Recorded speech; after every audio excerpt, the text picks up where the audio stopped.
Rav Steinemann, alav shalom, when he was already in his later years, I think he was maybe 94 years old.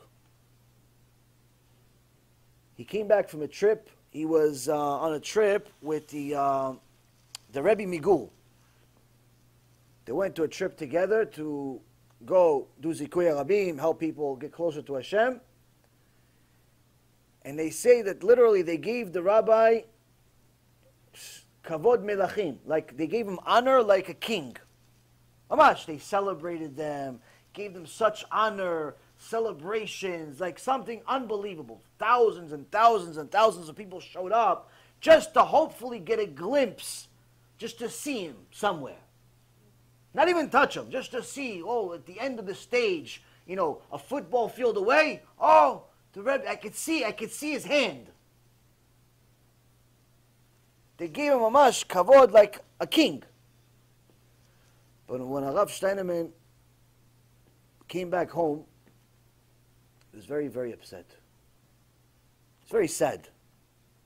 So one of the Talmidim asked, Kvod Rav, was no good? No people? No, Baruch Hashem, a lot of people. So what happened? Why is the Rav upset? He says, I'm scared. He goes, why is the Rav scared? He's 94 years old. What could you possibly be scared of at this stage of your life? I'm scared that maybe I got too much kavod. I'm scared that maybe they gave me too much kavod, like they think it's me.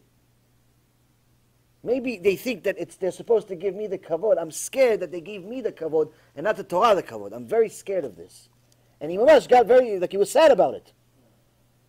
Anas is like, what do you mean? If you're not going to give me kavod, who are you going to give kavod to? Torah doesn't read itself. Who reads the Torah?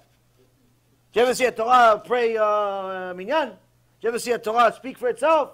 Us, we think, what are you talking about? Who read the Torah? I read the Torah. I did it. I wrote the book.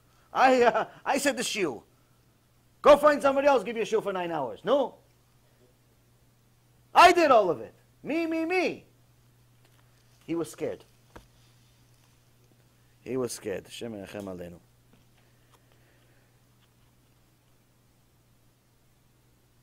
His driver, who was with him for many, many years, said that he had the merit to put eye drops in the rabbi's eyes 30 minutes before he died. He was 104 years old. He had problems with his eyes, suffered for years, and he got to a point where before he died, he couldn't move, couldn't take care of himself, and his driver put drops in his eyes. So Rav Steinemann, alav shalom, like, told him to come closer, and he said he whispered in my ear, Ashrecha, Chazaku Baruch, thank you. What thank you? Eye drops? Gdol Ador, you're the biggest rabbi in the world. What are you talking about? This, Rabotai, is a person who understands you don't deserve anything. You as a person deserve nothing. No one owes you anything. Not a ride, not a loan, not a nothing. Not even eye drops you don't deserve. Even if you're a big rabbi. Kal v'chomer if you're not. Needless to say, if you're not. This is the opposite of our logic. Our logic is, what do you mean? I gave her a ride. Why wouldn't she give me a ride back? I lent him some money. Why wouldn't he lend me when I need? I'm his friend. Why wouldn't he talk to me? I'm her husband. How come she's this? How come she's that? Why doesn't she cook for me? Why doesn't she clean for me? You don't deserve anything. No one owes you anything. They should do it if they want to do chesed, they want to do mitzvah, but owe it to you? Zero. No one owes you anything. When a person starts understanding this, they could literally eliminate almost 100% of the problems in their life that they have with people. Why? Because your only problem with people is because you believe they owe you something. Deep down inside, you think the world owes you something. Like everybody has an IOU. He owes you a ride, he owes you a raise, he owes you a loan, he owes you time, he owes you attention, she owes you this, she owes you a meal, she owes you a kiss, she owes you a hug. Who are you? Is what Torah is telling us. Who do you think you are? And we're not talking about some rasha. Of course you don't deserve anything. No. We're talking about the tzaddik. We're talking about Rabbi Yehoshua ben Levi is saying, if you're the tzaddik, if you're the one that learned Torah, that fulfilled everything we said until now, and you're living off of bread and nothing, and salt, and you're barely drinking water, and you're like a little Moshe Rabbeinu in your generation, you're the greatest in the world. You still deserve nothing. If a person starts to look at the world that way, first and foremost, they'll never get into an argument with anyone. Why? They don't owe you anything. So what are you arguing about exactly?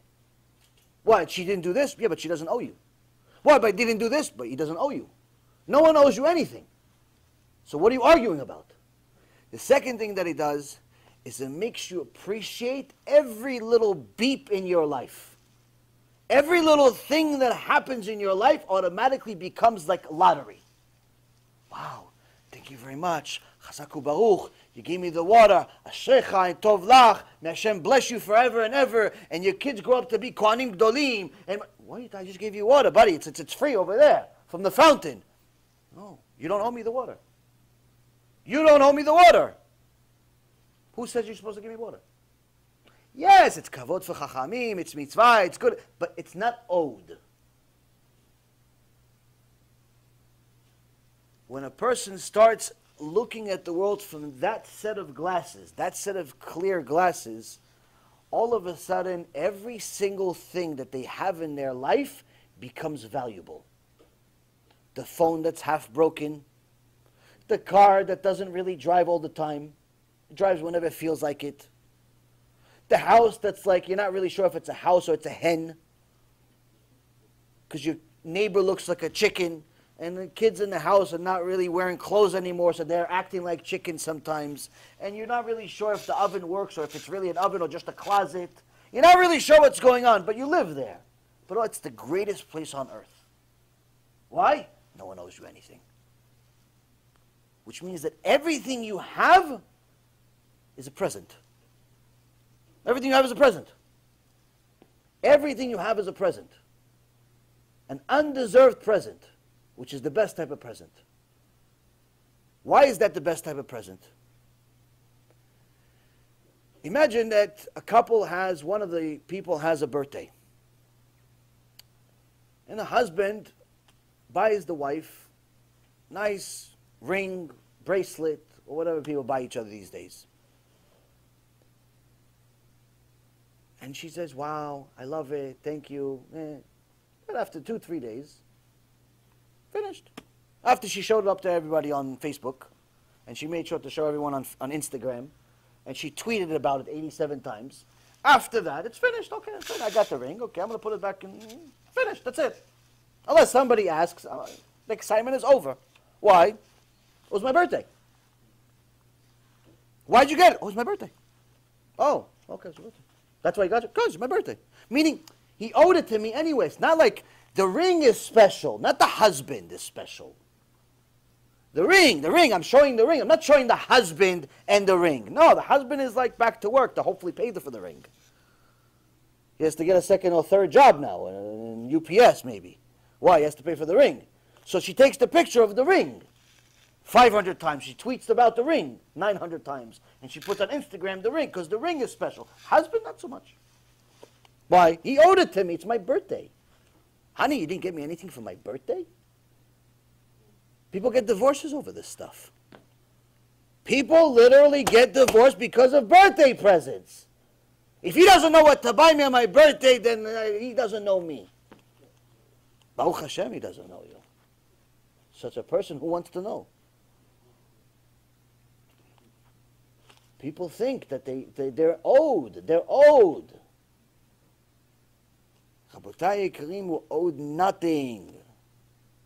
Nothing. I know this is the opposite of what we all learned our entire life. You start thinking that way, everything becomes better. Your wife cooks for you. Even if it literally tastes terrible, to you it's like, Baruch Hashem, tzadikah, kdosha, let me kiss your hands, please, honey. No, no, stop it already, honey, you're all exaggerating. It's not even that good. I put too much salt. What too much salt? I love salt. It's the greatest salt in the world. Where'd you get it? From the Dead Sea? Did you really go to the Dead Sea just to make me food for tonight? You guys think I'm joking. This is the way you're supposed to be a husband. She doesn't owe you anything. She made you food. Who do you think you are? What, she owes you anything? Now, if she's smart, she's going to do it. Why? Because if she wants to be a tzaddiket, she has to think about you. You want to be a tzaddik, you have to think about her.